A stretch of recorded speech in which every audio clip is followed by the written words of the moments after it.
Oi pessoal, vamos para mais uma aula de Mecânica Geral 2.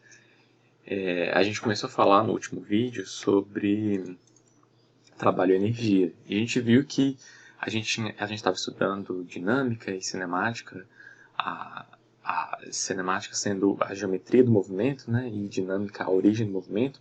A gente viu que trabalho e energia era outra forma de você entender a origem do movimento, né? Você entender a origem, a origem do tipo da força que gerou aquele movimento, certo? E facilita muito certas análises para a gente. Então, no começo, a gente viu o conceito geral de trabalho, né? Essa fórmula aqui bem interessante, essa primeira aqui também é bem interessante para a gente, e a fórmula dela integrada para uma força constante. Depois a gente viu o trabalho do peso, que a gente viu que depende só da altura. Depois o trabalho de uma força, trabalho de uma mola. E aqui tem um detalhe. Teve um detalhe de um sinal que eu falei um pouquinho na aula passada, mas eu queria falar mais sobre esse sinal. O porquê desse sinal ser negativo e o que representa esse sinal negativo. Nesse desenho aqui, eu tenho justamente a força sobre a mola. Então, vamos colocar. Tem dois tipos no caso, né? Nesse primeiro caso aqui, eu estou tracionando a mola, e nesse segundo caso, eu estou comprimindo a mola. Ok. Se eu considerar a força sobre a mola, então a força que eu estou fazendo sobre a mola, no caso é essa força Fs aqui, essa força ela está sempre orientada na direção do meu ds. Como assim? Está sempre orientada na orientação da deformação. No caso em que eu tenho x positivo, a força, e aí eu estou orientando a deformação positiva, a força também está orientada para cá. Então, a força sobre a mola é positiva. Só que a gente está vendo aqui, no caso da força aqui negativa, é a força... Aqui no caso de baixo também vai ser positivo, né? Aqui ficou tudo para o lado esquerdo, mas se a mola tivesse orientada assim e a gente estivesse comprimindo, a força seria negativa, né? O vetor, e a deformação também seria negativa.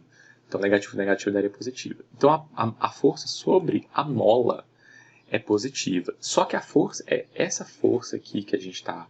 O trabalho dessa força... A força não, o trabalho, né? O trabalho sobre a força vai ser positivo. O trabalho da força sobre a mola. Só que no caso a gente está vendo é o trabalho da força sobre a partícula. É o trabalho da mola sobre a partícula. Então, no caso, não é essa força que a gente está olhando, né? É como se fosse a reação dela.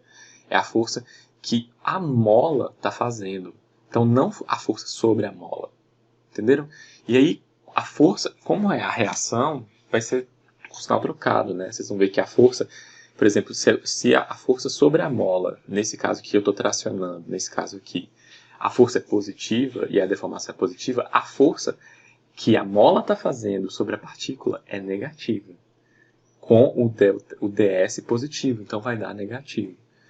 É só pensar na ideia de ação-reação, né? A gente mostrou que a força sobre a mola é positiva, o trabalho da força sobre a mola é positivo, então o trabalho da força realizado pela mola vai ser negativo, tá bom? Então nesse exercício aqui que a gente fez, a gente viu que o trabalho da mola era negativo, era o trabalho da mola sobre a partícula. Isso é bem importante. Ok, esse foi o único exercício que a gente fez trabalho do peso, o da força P lá, que deslocava, e a gente viu o trabalho total. E a gente viu que o trabalho da força normal era zero, porque era perpendicular ao movimento. Hoje a gente vai continuar a ver essa matéria, né? E a gente vai ver o princípio do trabalho da energia. A ideia por trás aqui, resumir em uma frase. A gente vai ver que trabalho pode variar a energia. Como ele pode variar, ele vai gerar uma aceleração que vai variar a velocidade. Então, o trabalho vai variar a energia cinética de uma partícula, tá bom? Então, como que a gente vai chegar nesse princípio aqui? A gente vai partir da fórmula do trabalho, né?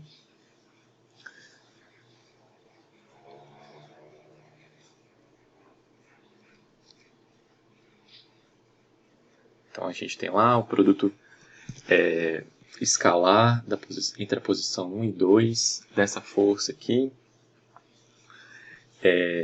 E aqui no caso a gente vai colocar como se fosse a força resultante, porque lembra que o princípio de Newton lá era somatório das forças, né? MA, que é a força resultante. Para a dinâmica, né? Nossa equação de movimento, a somatória de forças é igual a massa vezes a aceleração. Então é por isso que a gente está usando a somatória de forças aí, que vai gerar essa aceleração nesse móvel e vai variar a velocidade. A gente vai fazer algumas transformações aqui para poder chegar na fórmula de interesse. Primeira coisa é colocar na forma escalar já, né?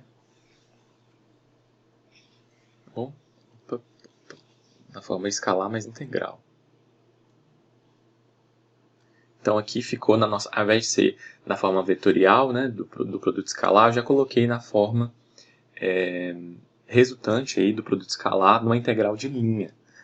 Ok, eu sei que eu tenho uma fórmulazinha, vamos lembrar lá dessa fórmula, de cinemática, que ela era assim, AdS EV dV. Vocês lembram dessa fórmula? Que era a que gerava a equação do Riccioli, né? Então, nessa fórmula aqui, o que eu vou fazer? Eu vou dar um jeito de substituir meu ds aqui, né? Nessa equação. Mas ainda não está 100% pronto.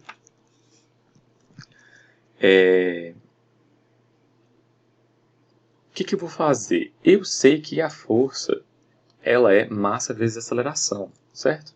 Então, vamos lá colocar. Ó. É massa vezes aceleração ds. Agora sim, está prontinho para substituir, né? Esse AdS vai virar o quê? V dV. Vou apagar aqui. Vou deixar assim.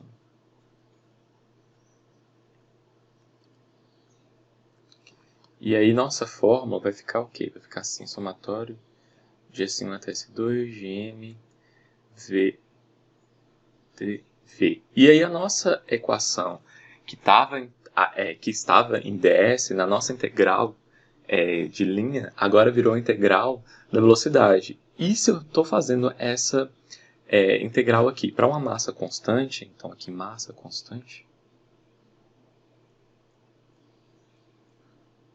né, um ponto material aí de massa constante, eu vou poder chegar numa equação assim, né?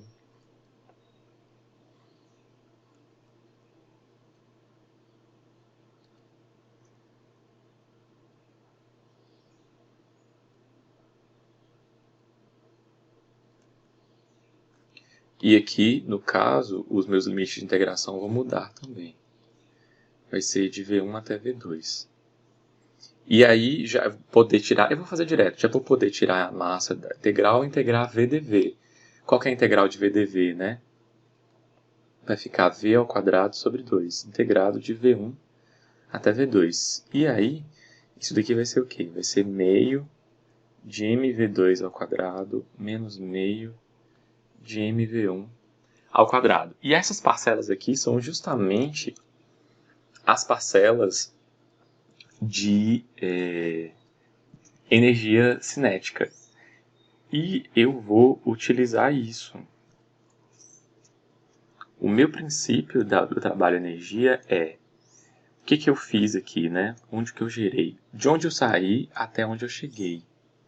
Eu saí do trabalho, essa fórmula aqui, a primeira, isso daqui era o quê? Era o trabalho entre 1 e 2, entre as posições 1 e 2. Então, o trabalho aqui entre 1 e 2 é justamente a variação de energia cinética. E aí, essa frase que eu falei, né, vocês já escutaram provavelmente, né, que o trabalho de uma força é igual à variação de energia cinética. Então, no caso aqui, o livro chama essa energia cinética... Eu vou fazer mais uma transformação, né? Eu vou passar esse meio de V1 ao quadrado para o lado de cá. Mas o trabalho entre 1 e 2 é igual ao meio. Lembra que a gente usa U para trabalho, né? Certo. Então, ó, eu tenho essa fórmula aqui. Ok. A Energia cinética, o livro chama de T. Então eu vou ter essa fórmula aqui, que é o princípio do trabalho da energia. Então o que essa fórmula está dizendo aqui para mim? Esse T é a energia cinética, né?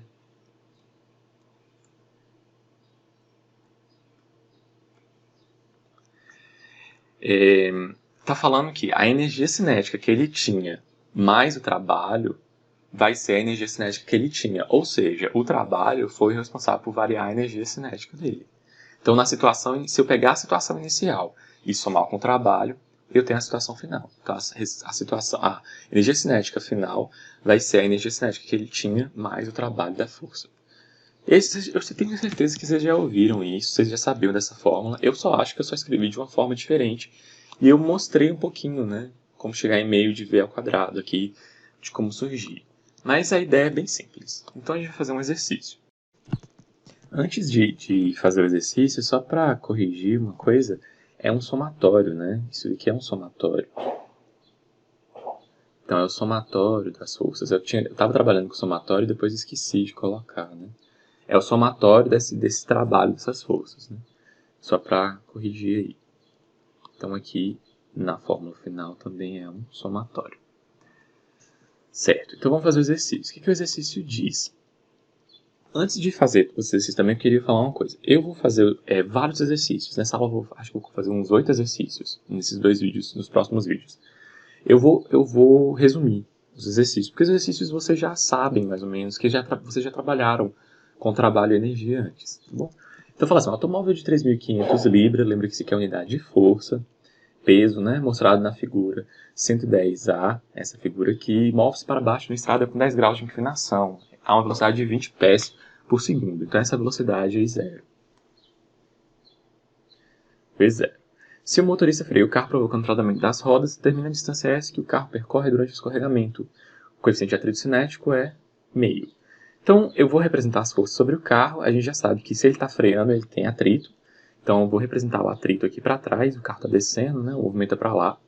Eu vou ter a força de atrito para trás. Eu vou ter o peso de 3.500 e eu vou ter a normal, que é perpendicular ao plano. A gente sabe que a força de atrito, ela é μ vezes a normal aí, que eu estou chamando normal do corpo A. Ok, então é só fazer a minha... Eu posso trabalhar direto com a fórmula que a gente viu. Eu poderia fazer a equação de movimento, somatória de forças igual a MA, pegar essa aceleração aqui e achar a variação da energia cinética, a velocidade em 1, a velocidade em 2 e ver o trabalho.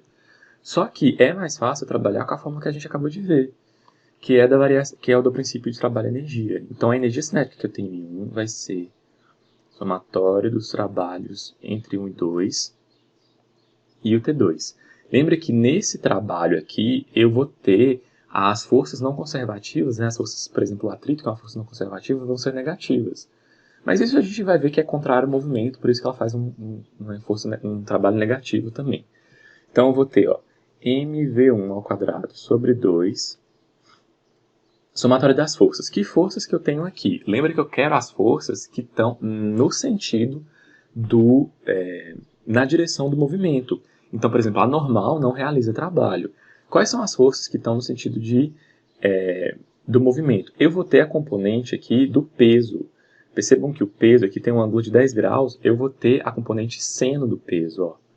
Se a gente falar que isso aqui é y, a componente do peso vai ser bem pequenininha aqui, né? Bem pequenininho aqui. E aí vai ser o cateto oposto ao ângulo de 10 graus. O ângulo de 10 graus é esse ângulo pequenininho aqui.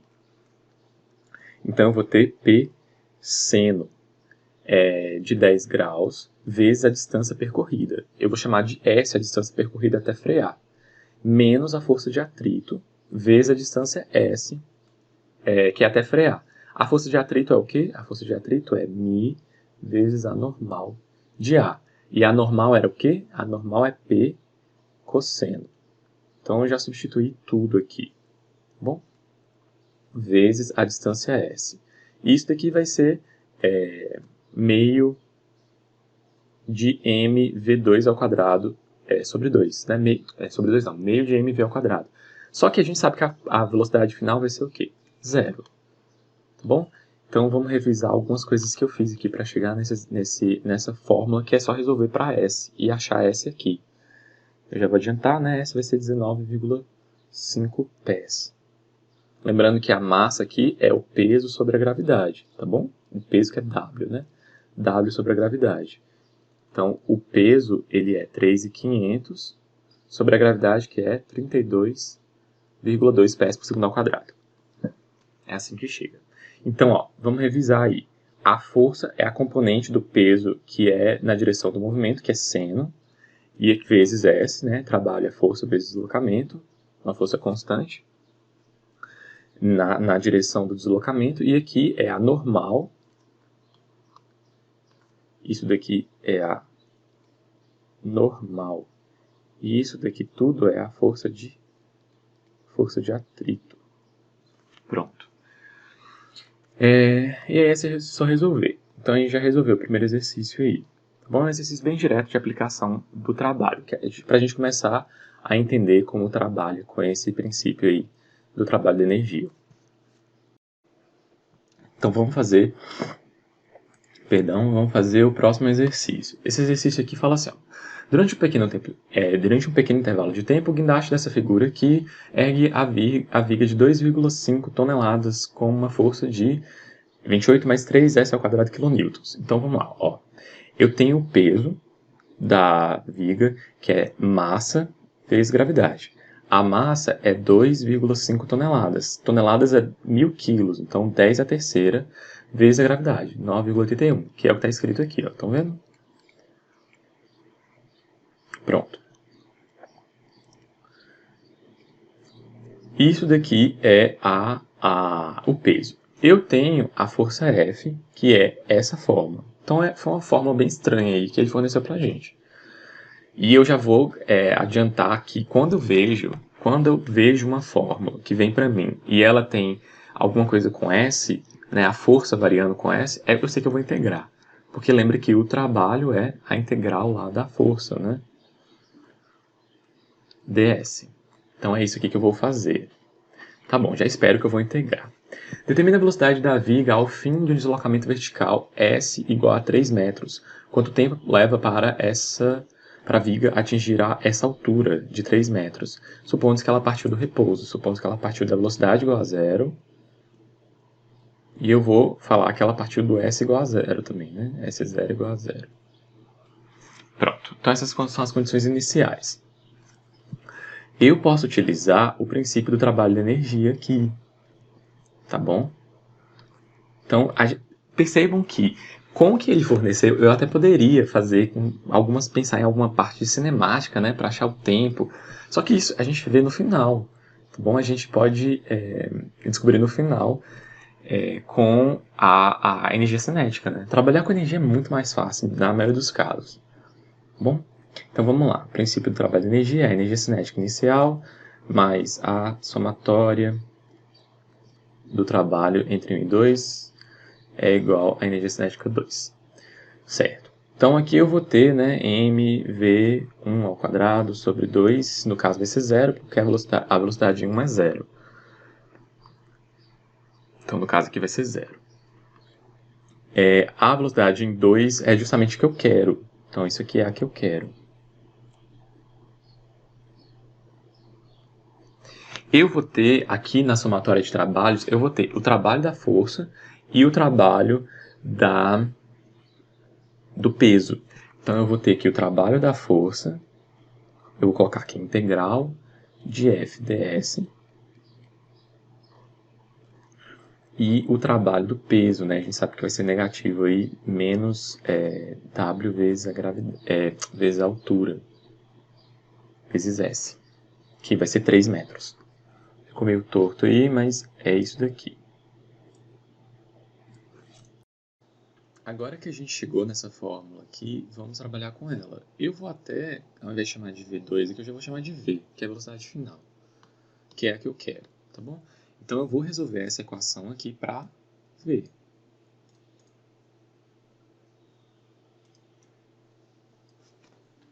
Então pronto, ó. Vou jogar ela aqui e resolvê-la. a gente viu que tinha aqui é um zero mais, né? Porque eu vi que a energia cinética em 1 é zero, porque a velocidade em 1 é zero, na situação inicial. Então, eu vou ficar com 0 mais aqui. A integral de f ds é a integral entre 0 até s. Eu estou chamando s o final, esse igual a 3 aqui. E ele saiu do S0 igual a 0. Então, eu vou integrar entre 0 e S. A força, vou fazer aquele meu S diferente do 5, né? A força vai ser isso daqui, ó. 28 mais 3S ao quadrado. Vezes 10 a terceira. 28 mais 3S ao quadrado. Vezes 10 a terceira ds. Menos W é o peso. Então, já tem aqui, ó, 2,5 vezes 10 a terceira vezes 9,81. É igual a massa, que é 2,5 vezes 10 a terceira sobre 2 vezes o V, que é o que eu quero. Então, eu vou integrar aqui entre 0 e S, lembrando que esse S vale 3. E aí, isso daqui, a única incógnita que eu tenho é a velocidade.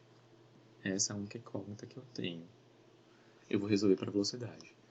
Vou só resolver um pouquinho para a gente ver o que acontece, né? Vai ficar 28S mais 3S ao cubo sobre 3, então vai ser S ao cubo. Isso daqui é integrado de 0 até 3 vezes 10 a terceira. 10 a terceira é uma constante, eu posso tirar, né? Na verdade, eu já posso fazer uma coisa melhor. Esse 10 a terceira, ele está multiplicando a equação toda.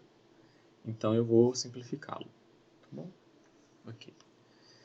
Pronto. Então, vai ficar menos 2,5 vezes 9,81 é igual a 1,25v ao quadrado.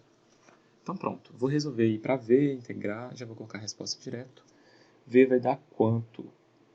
Vai ser a raiz de 2,78. A fórmula que fica, se eu deixar em S e não substituir por 3, né? Mais 0,8S. Se eu deixar aqui também, aqui vezes o S, né? Esqueci do S aqui do peso. E aí eu tenho essa fórmula, e aí substituindo S igual a 3, eu vou ter 5,47. Pronto, então a gente achou a velocidade.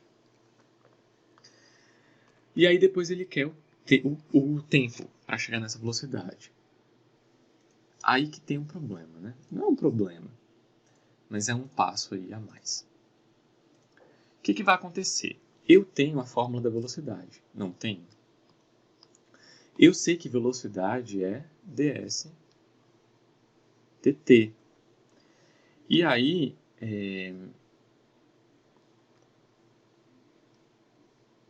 eu vou jogar isso daqui aqui, né? ds dt. Só que o grande problema é que eu não sei quanto vale o tempo, então eu vou ter que manipular. Como é que eu vou ter que manipular? Vou fazer isso daqui. Eu não sei como S varia com o tempo. Eu sei que S varia com o tempo, mas eu não sei como S varia com o tempo. Então eu vou ter que integrar aqui diferente. O que eu vou fazer? Eu vou passar o dt multiplicando e o v dividindo. Por que eu vou fazer isso? Porque eu vou pegar essa fórmula aqui do S e do V e jogar aqui. Então vai ficar assim, ó, dt é igual a ds sobre raiz de 2,78s mais 0,8s ao cubo. Aí que eu falei que o problema era esse daqui. Por quê? Aqui o t é fácil, né? Vai ficar de 0 até t e vai ser o tempo que eu vou achar. Só que essa integral aqui, da direita, ela não é simples de fazer. E aí o livro mostra a resposta, ele usou integração numérica para resolver essa equação aqui. Você pode usar método do trapézio, regra de Simpson, tanto faz. E aí o tempo que a gente acha utilizando essa regra aí vai ser 1,79 segundos.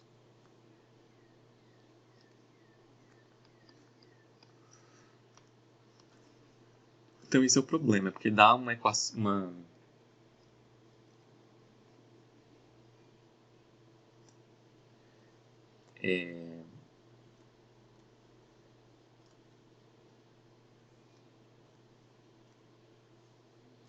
dá uma integral que não dá para resolver por forma direta. Vocês podem também, se vocês não quiserem usar integração numérica, vocês podem utilizar um programa. Tem o Wolfram matemática. É assim que escreve? Matemática? Eu não lembro como escreve. Eu sei que é assim, é dessa empresa aqui, Wolfram. E aí ele faz integração também. Você pode jogar integração, o MATLAB também integra, se eu não me engano. Então vocês podem utilizar um software também para calcular essa integral, tá bom? Certo.